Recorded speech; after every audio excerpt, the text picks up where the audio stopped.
Hello movie lovers. আজকে আমি আপনাদের মাঝে নিয়ে এসেছি এমন একটি গল্প যেখানে একজন বিজ্ঞানীর প্রতিভার উপর ভিত্তি করে মিলিটারিরা তৈরি করলো এক অদৃশ্যময় ঔষধ। কিন্তু কে জানতো এই বিশ্বাসটাই হবে সবচেয়ে বড় ভুল। কারণ সেই বিজ্ঞানী নিজের আবিষ্কারকে মানবতার কাজ নয়, বরং নিজের বিকৃত লালসা এবং অপরাধ বোধে ব্যবহার করার জন্য সেটি শুরু করে। এই ওষুধ সেবন করে এসে শহরের সব যুবতী মেয়েদের সর্বনাশ করে বেড়াতো, এমনকি সমস্ত ইললিগাল কাজকর্ম করত, যেগুলো কেউ কল্পনাও করতে পারবে না। এর ফলে পুরো শহরের মানুষের মধ্যে ছড়িয়ে পড়ে ভয়ঙ্কর এক আতঙ্ক।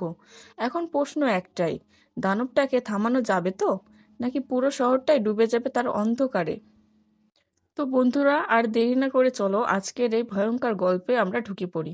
নতুন গল্পের শুরুতে আমরা একজন বিজ্ঞানীকে দেখতে পাই, যার নাম হচ্ছে সিবাস্টিয়ান। এই বিজ্ঞানী দীর্ঘদিন ধরে গবেষণা করে এমন একটি ওষুধ আবিষ্কার করে যে এটা কোনো প্রাণী এবং ওষুধের অদৃশ্য করে দিতে পারে। কিন্তু সেই অদৃশ্য প্রাণীকে পুনরায় দৃশ্যমান করার ওষুধ আবিষ্কার করতে পারেনি। গত 1 বছর ধরে সে সেই প্রজেক্টের উপর কাজ করছিল, যাতে সে হারিয়ে যায় অদৃশ্য প্রাণীদের পুনরায় দৃশ্যমান করতে পারে। প্রচুর সংগ্রাম করার পর সেই কাজে সে সফল হয়। অর্থাৎ সে দৃশ্যমান প্রাণীকে অদৃশ্য করার মাধ্যমে একটি কৌশল প্রয়োগ করে। মানে, অদৃশ্য প্রাণীকে দৃশ্যমান করার ওষুধ আবিষ্কার করে ফেলে। কারণ সে অনেক প্রাণীকে অদৃশ্য করেছিল, যাদেরকে আবারও সে পুনরায় ফিরিয়ে আনতে চেয়েছিল। এবার যখন সে ওষুধ আবিষ্কার করে, তখন সেই কথা সে তার বন্ধুদের জানায় এবং তাদেরকে ল্যাবে আসতে বলে। একটা গরিলা ছিল, সে অদৃশ্য করে রেখেছিল। তার সময় অনেক চেষ্টা করে প্রথম গরিলাটিকে অজ্ঞান করে এবং তারপরে সেই গরিলাটিকে বিছানায় শুইয়ে তার হাত পা বেঁধে দেয়। এরপর তাকে সেই বিশেষ ঔষধ ইনজেক্ট করে, যেটা সিবাস্টিয়ান আবিষ্কার করেছিল অদৃশ্য হয়ে যাওয়া প্রাণীদেরকে ফিরিয়ে আনার জন্য।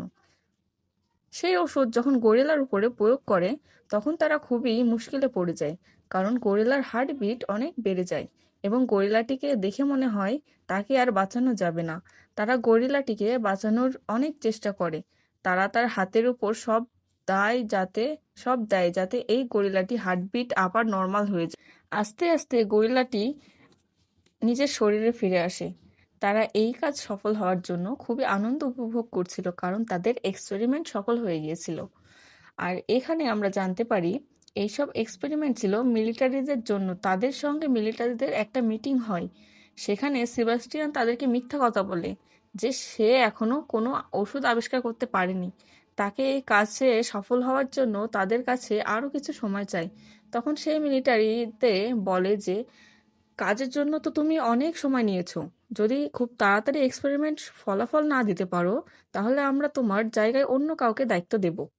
মিটিং থেকে বেরিয়ে তারা দুই সহকর্মী, লিন্ডা এবং ম্যাথিউ, তাকে বলে, তুমি মিটিংয়ে কেন মিথ্যা কথা বললে?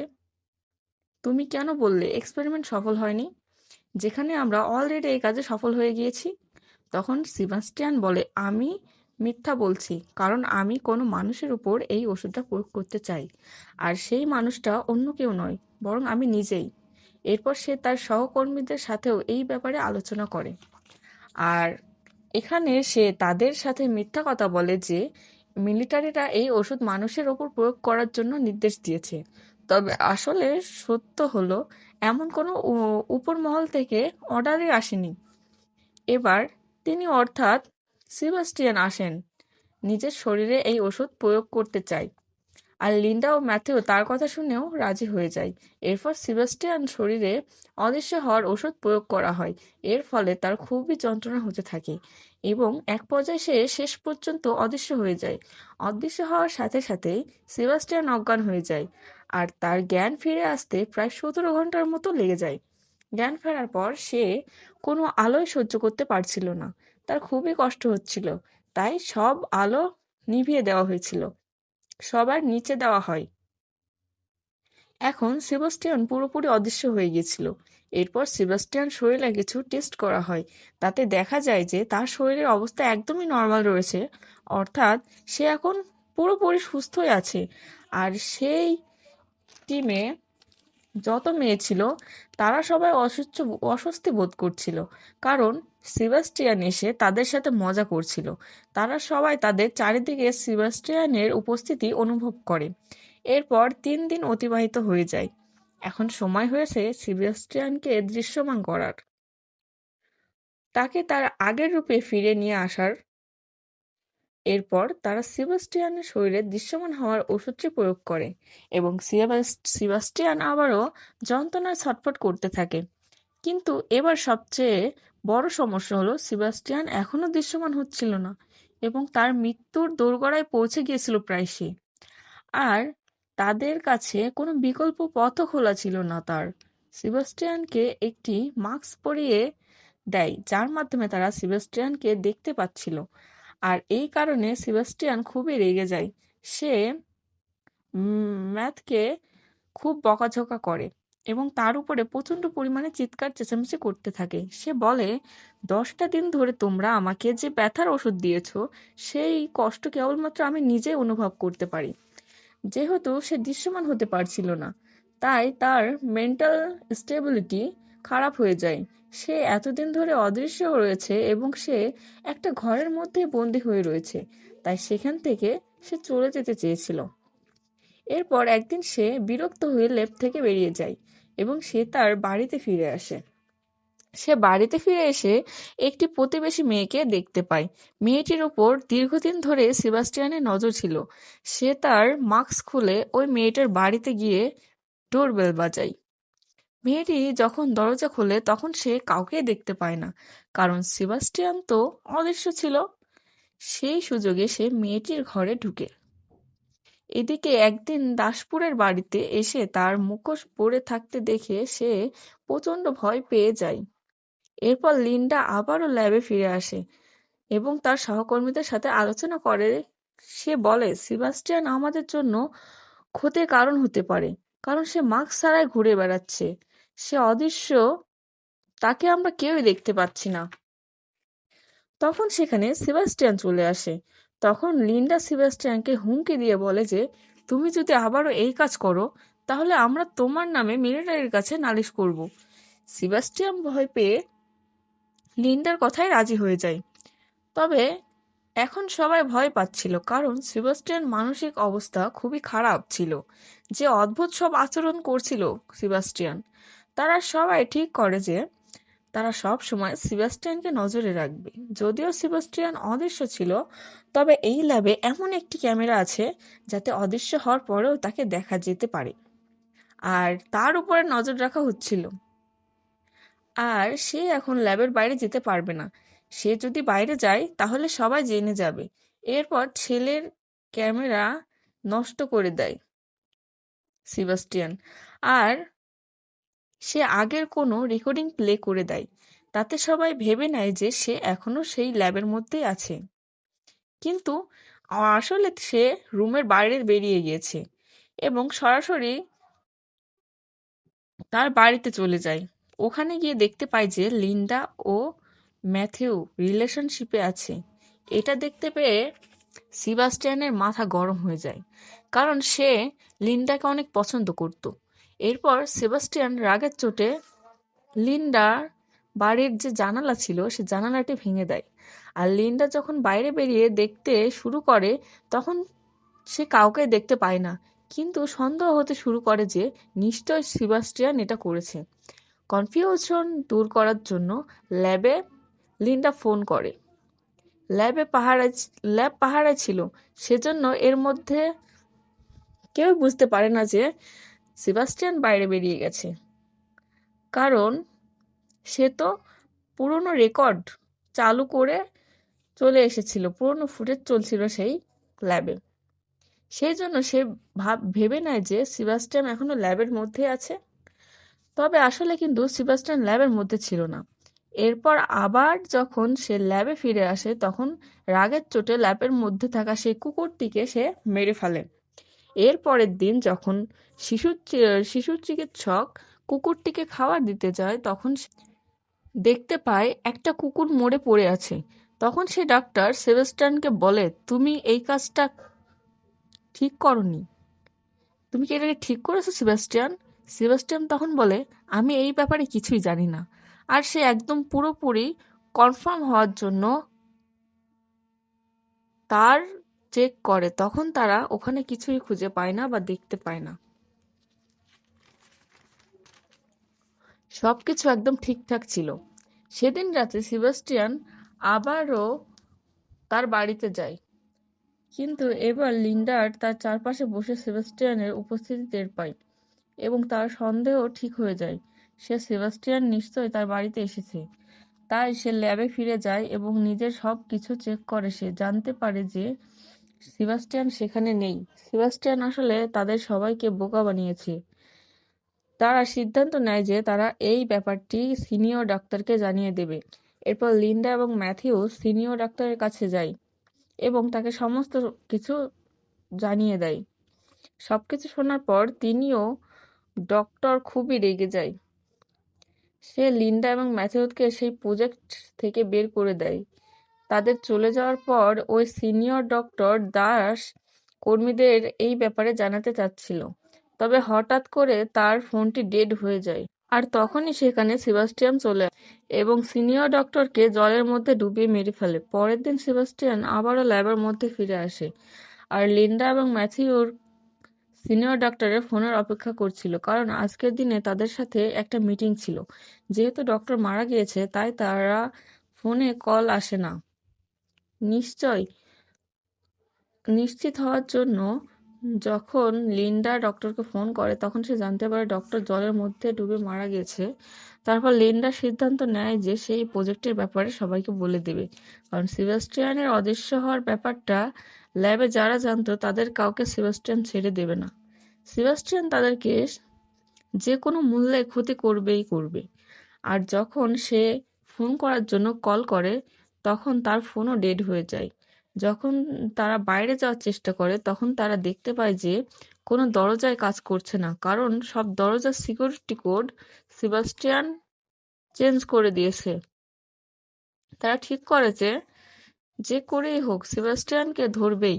এরপর দেখা যায় সেবাস্টিয়ান ততক্ষণে ল্যাবে চলে গিয়েছে আর তাদের মধ্যে একটি মেয়ের কিছু জিনিসপত্র ল্যাবের মধ্যে রয়ে গেছিল। সে যখন সেগুলো আনতে যায় তখন সেবাস্টিয়ান তাকে মেরে ফেলে। তারা সবাই বুঝতে পারে যে সেবাস্টিয়ান এক এক করে তাদের সবাইকে মেরে ফেলবে, কারণ সে চায় না এই চরম সত্যটা বাইরের কেউ জানতে পারুক। এরপর ল্যাবের মধ্যে একটা ট্র্যাকার ব্যবহার করে তারা সেবাস্টিয়ানের অবস্থান জেনে যায়। তাকে ধরার জন্য সেখানে দুজন লোক চলে যায়। একজন ছিল ম্যাথিউ, অপরজন ছিল ম্যাথিউর বন্ধু। এখানে সেবাস্টিয়ান ম্যাথিউর বন্ধুকে ঘায়েল করে দেয় আর ম্যাথিউ যখন সেবাস্টিয়ানকে লক্ষ্য করে গুলি ছোড়ে তখন তার কিছুই হয় না। ওখানে গ্যাসের মধ্যে সেবাস্টিয়ানের ছায়া দেখতে পায় আর তখন সেবাস্টিয়ান সেখান থেকে পালিয়ে যায়। ম্যাথিউর বন্ধু অনেক অনেক অসুস্থ হয়ে পড়ে এবং তার শরীর থেকে রক্ত বেরিয়ে গিয়েছিল আর তার রক্তের অনেক প্রয়োজন ছিল। লিন্ডা তার বান্ধবীকে রক্ত আনতে বলতে চলে যায় এবং তখনই সেখানে সেবাস্টিয়ান চলে আসে এবং তাকেও মেরে ফেলে। এদিকে ম্যাথুর বন্ধু রক্তের অভাবে মারা যায়। এখন তাদের ল্যাবের মধ্যে সবার মধ্যে মাত্র 3 জন বেঁচে ছিল, লিন্ডা, ম্যাথিউ এবং তাদের বন্ধু। এরপর তারা যেই মেয়েটির রক্ত আনতে গিয়েছিল তাকে খুঁজতে যায়। তারা দেখতে পায় সেবাস্টিয়ান তাকেও মেরে ফ্রিজার রুমের মধ্যে ঢুকিয়ে দিয়েছে। এবার সেবাস্টিয়ান ওই তৃতীয় জন অর্থাৎ লিন্ডা এবং ম্যাথুর বন্ধুকে রড ঢুকিয়ে মেরে ফেলে। ম্যাথিউ যখন তার বন্ধুকে বাঁচাতে যায় তখন সে তাকে ঘায়েল করে দেয়। সে ম্যাথিউ এবং লিন্ডাকেও ফ্রিজার অন করে সেখান থেকে চলে যায়। তারা ফ্রিজার রুমে খুব বাজেভাবে আটকা পড়ে যায়।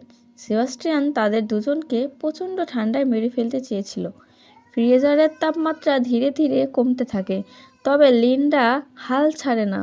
সে ঘরের কাঁচ ভাঙার চেষ্টা করে, কিন্তু সে এটা করতে পারে আর ঘায়েল মাথেও ঠান্ডার প্রকোপে অজ্ঞান হয়ে যায়। এরপর আমরা সেবাস্টিয়ানকে দেখতে পাই। সে নিজেকে ভালোভাবে তৈরি করে নেয়। এরপর সে একটা কেমিক্যালের সাহায্যে একটি বোমা তৈরি করার জন্য চেষ্টা করে এবং বোমার টাইমার সেট করে দিয়ে সেখান থেকে চলে যায়। এরপর লিন্ডা ম্যাগনেটিক পাওয়ার ব্যবহার করে দরজা খোলার চেষ্টা করে। এবার সে তার বন্ধু ম্যাথিউকে ঘর থেকে বের করে আনতে সক্ষম হয় এবং তার পাশে আগুন ধরিয়ে দেয়, কারণ ফ্রিজার রুমের মধ্যে থেকে তার শরীর প্রচণ্ড ঠান্ডা। এরপর লিন্ডা সেবাস্টিয়ানকে খুঁজে বের করে। সেবাস্টিয়ান একটা লিফটের মধ্যে ছিল। লিফটের দরজা বন্ধ হয়ে যাওয়ার আগে লিন্ডা সেখানে পৌঁছে যায়। লিন্ডার হাতে একটা গ্যাস সিলিন্ডার ছিল। লিন্ডা তাতে আগুন ধরিয়ে দিয়ে সেবাস্টিয়ানের দিকে নিক্ষেপ করে। এতে করে সেবাস্টিয়ানের সারা শরীরে আগুন ধরে যায়। সারা শরীর আগুন ধরে পুড়ে যাচ্ছিল তার। সেই অবস্থায় লিন্ডার ওপর একটু প্রতিশোধ নিতে চাচ্ছিল, তাই সে সিলিন্ডারের ওপর আক্রমণ করে। কিন্তু লিন্ডা সেবাস্টিয়ানের উপরে এত মায়া ছিল যে সে একটা জলের পাইপ খুলে দেয়। এরপর সেখান থেকে জল পড়তে শুরু করে। তাতে করে সেবাস্টিয়ানের শরীরের আগুন নিভে যায়। সেবাস্টিয়ান লিন্ডার উপর আক্রমণ করে। সেদিন তাকে মেরে ফেলার জন্য লিন্ডার গলার ওপরে পা দিয়ে দাঁড়ায় সেবাস্টিয়ান। লিন্ডা প্রায় মরেই যাচ্ছিল, ঠিক তখনই সেখানে ম্যাথিউ চলে আসে।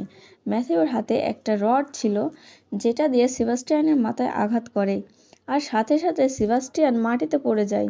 এরপর ম্যাথিউ লিন্ডাকে তুলে নিয়ে সেখান থেকে চলে যাচ্ছিল। ঠিক তখনই সেবাস্টিয়ান তাদেরকে একটা বড় রড দিয়ে আঘাত করতে যায়, কিন্তু ম্যাথিউ আগে থেকে টের পেয়ে যায় এবং সেবাস্টিয়ানকে একটা ধাক্কা দেয়।